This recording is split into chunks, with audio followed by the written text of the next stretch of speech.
sometimes from a delightful experience or a tragic experience. It can be the day that changes everything. For me, it was the Girl Scout that knocked on my door when I was 25 years old and gave me the big presentation about Girl Scout cookies. And I wanted to buy. She said, it's only $2, several flavors. And with a big smile, she politely asked me to buy. And I wanted to. Big problem, I didn't have $2 in my pocket. So I didn't want to tell her that, right? I'm a grown man. I'm 25 years old. I've been to 1 year of college. I've got a little family going. So I decided next best to lie to her. I said, look, I've already got lots of Girl Scout cookies. I bought some, and we still haven't eaten all of them. They're in the house. She said, oh, that's wonderful. Thank you very much. And she leaves. When she leaves, I say to myself, I don't want to live like this anymore. I mean, how low can you get, right? Lying to a Girl Scout, that's about as low as it gets. So I promised myself that day it would never happen again. And that was a life-changing day for me, recognizing that I was not in a good position. I must start making my search.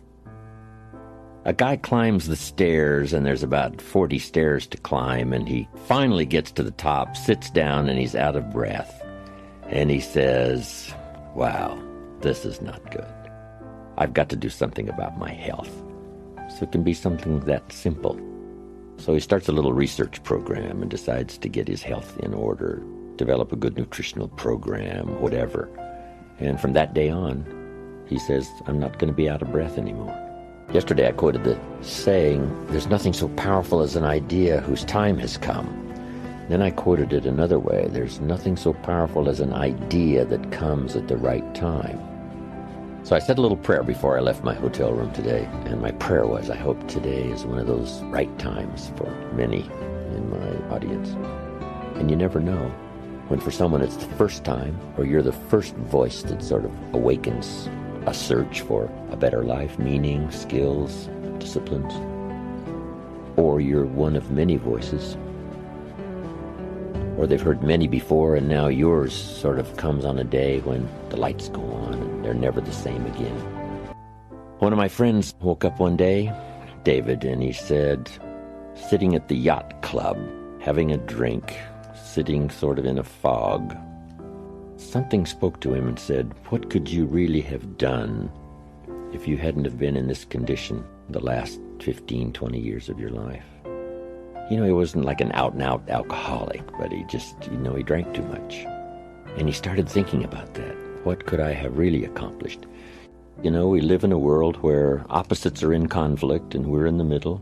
There's the pull to do good and the pull to do evil, to do what's right, and the pull to cross the line. That bit of warfare goes on even in our own head, our own consciousness. When I was a little kid growing up, I remember this cartoon of a little boy. And it showed this little boy with a little devil on one shoulder and a little angel on the other shoulder. The little devil said to the little boy, go ahead and do it, it'll be okay. It'll be fine, go ahead, go ahead. And little angel saying, no, no, no, don't do it, don't do it. Little devil said, yes, go ahead. Little angel voice, no, no. And I guess that's part of our life experience. It's part of the adventure. The old prophet said, love good and hate evil. And if we become educated in that way, knowing when the voice of temptation is not the right road to take, we make some better choices. When I got up this morning, a little voice said, you really don't have to do your exercises today. You could skip today. You've got some work to do. And I got in at about 1 o'clock this morning on my airline flight from Colorado Springs. But as recently as this morning, the little voice said, you don't have to do them this morning.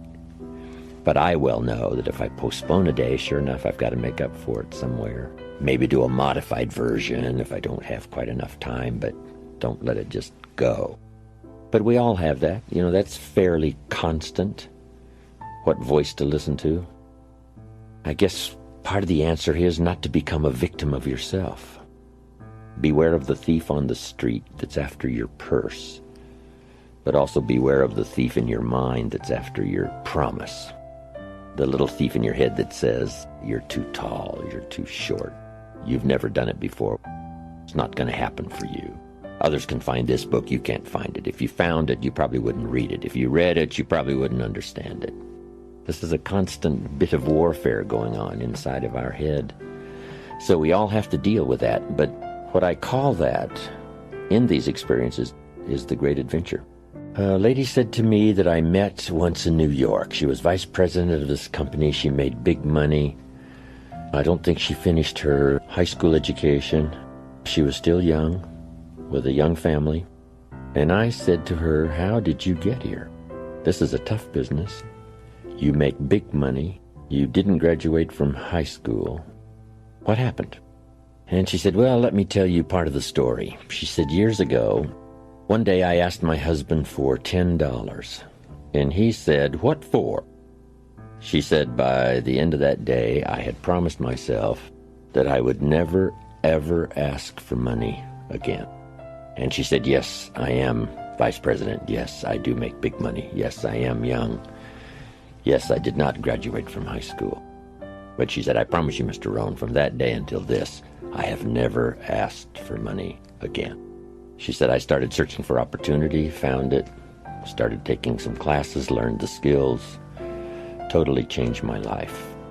I'm sure she would say that was one of the days that turned her life around. Thank you for watching. Please like, subscribe to our channel,